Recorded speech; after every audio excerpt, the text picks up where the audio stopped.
Bell is a multi-billion-dollar company that seems to take a lot of pride in raising awareness for mental health. Sounds great, doesn't it? The big guys are helping the community. This is exactly what we need, or is it?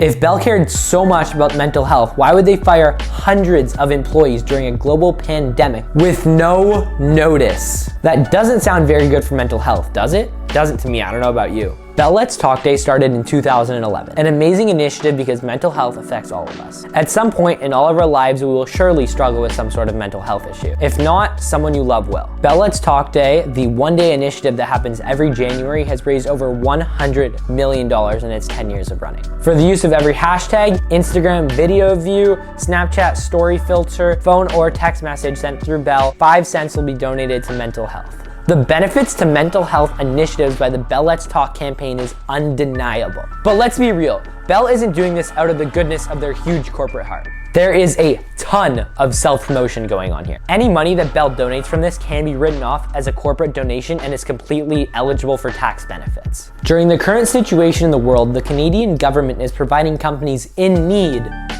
with financial aid. They provided Bell with $122 million. I don't know about what you think, but personally, I don't believe that Bell has lost nearly as much money as all of the other independent little stores that are struggling to get by. That's who the money was really intended for. Last week, Bell's parent company, BCE, announced that their quarterly profits from Q4 last year were up to $889 million.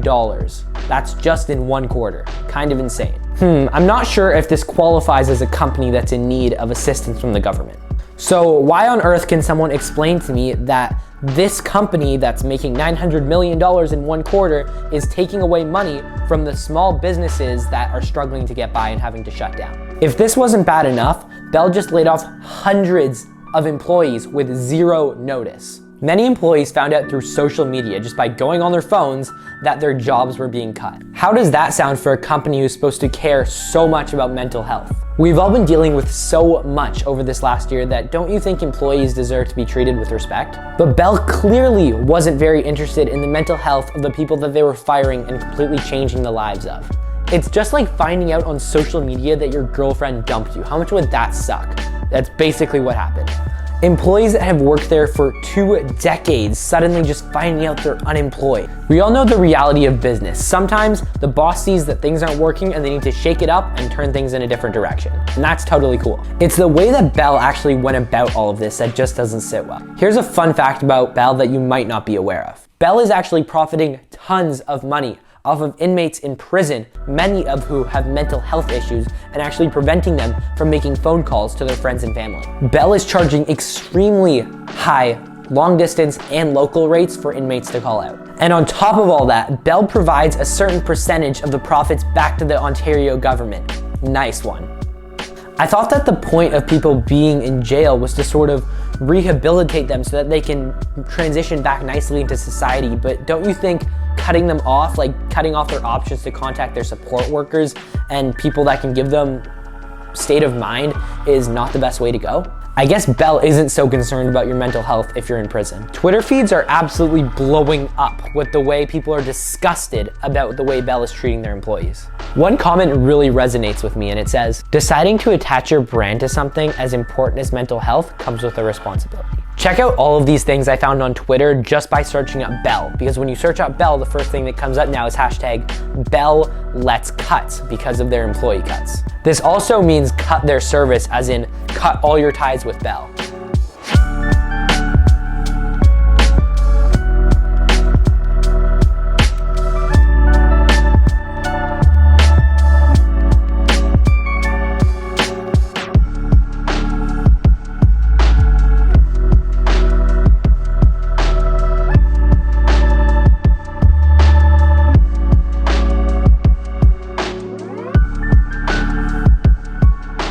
I am absolutely all for mental health awareness and fundraising, even if a company is promoting themselves at the same time. I think that Bell really needs to put their money where their mouth is and step up and act responsibly towards their employees and the community. My services aren't with Bell right now, but if they were, I would really reconsider where my loyalties lie. So if your phone services are with Bell, or even if they're not, comment down below on what you would do. Would you sort of change your mindset based on this controversy and what's going on with how they're treating people? I feel really sorry for all of the Bell employees that did get let go here, and I really do truly wish them the best on finding a company in the future that treats them with proper respect. So that's gonna be all for this video. I'm Tyler Kochi. Make sure to go down below and subscribe if you did enjoy this video to stay up to date with my future content. So I just wanna thank you guys so much for watching, and I'll see you later. Bye.